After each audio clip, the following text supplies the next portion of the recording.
Good morning guys! Nandito naman tayo sa panibagong vlog. By the way, this is the Ventures. Ipapakita ko sa inyo kung paano ang pag-install ng drip irrigation. Yung mga mahilig magtanim, lalong-lalo na kung merong mini garden, tayo ang video neto.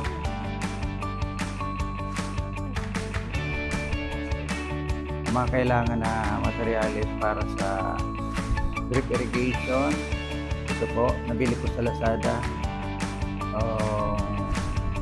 Drip irrigation hose, 50 meters. Nakikita naman dito na maliit lang siya.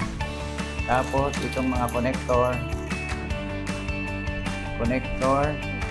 para dito sa hose. Ito naman ang mga sprinkler. Ito po.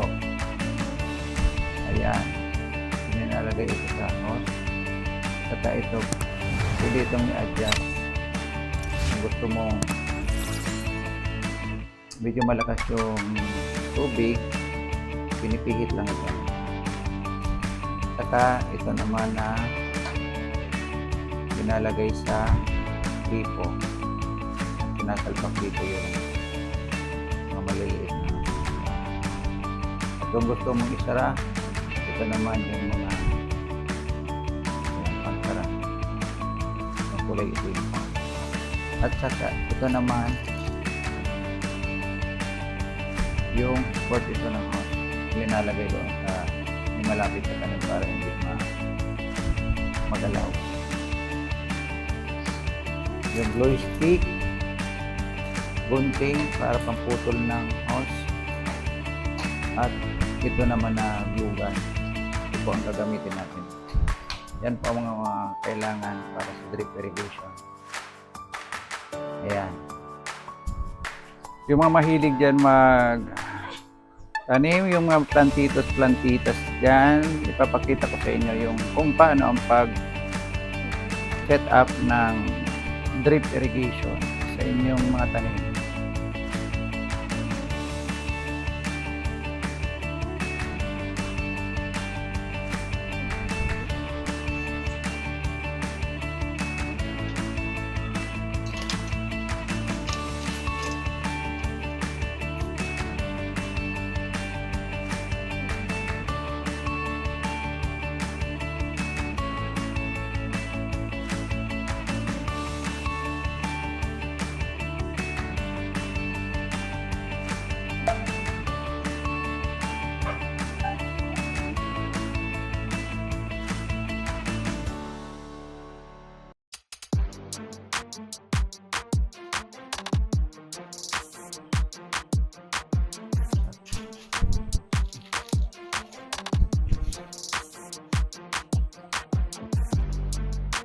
Ayan po ka-ventures, yung setup natin na drip irrigation.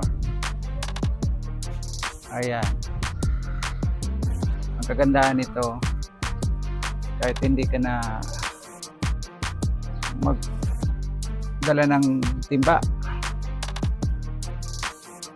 lalong-lalo na malayo pa ang iigiban, at least ito isang pihit lang ng gripo. Yan, aakyat ng tubig. Lalong-lalo na medyo malayo ang iigiban ng tubig. Ayan. Maganda ito. Hindi na kailangan pang umakyat kung saan or malayo pa ang pupuntahan mo para madilig yung tanim. Tapos lalong-lalo na kung medyo ganitong mga plants na medyo mataas, hindi na kailangan pang umakyat. Yan, lalagyan pa dyan ng drip irrigation. Yan, sa ganyan na mga setup ng garden. Yan, kinagandahan ng ganitong drip irrigation. Kailangan kung gusto mong medyo malakas yung tubig, pinipihit lang ito. Yan, kung gusto mong patayin naman, halimbawa dito sa bougainvillea, hindi na kailangan madaming tubig, pwede rin itong pihitin ng clockwise para magsara. Ayan, ganyan ko. Tapos, dapat yung paka-set up ng drip irrigation, isang direction lang para maganda tingnan. Ganyan. Ganyan po. Ayan. Ayan siya. Up.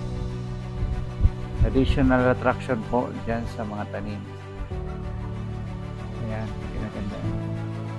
Ito naman guys yung connector na nilalagay dito sa gripo. Ayan.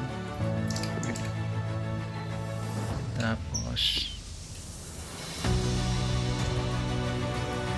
may pihit lang ito para buksan.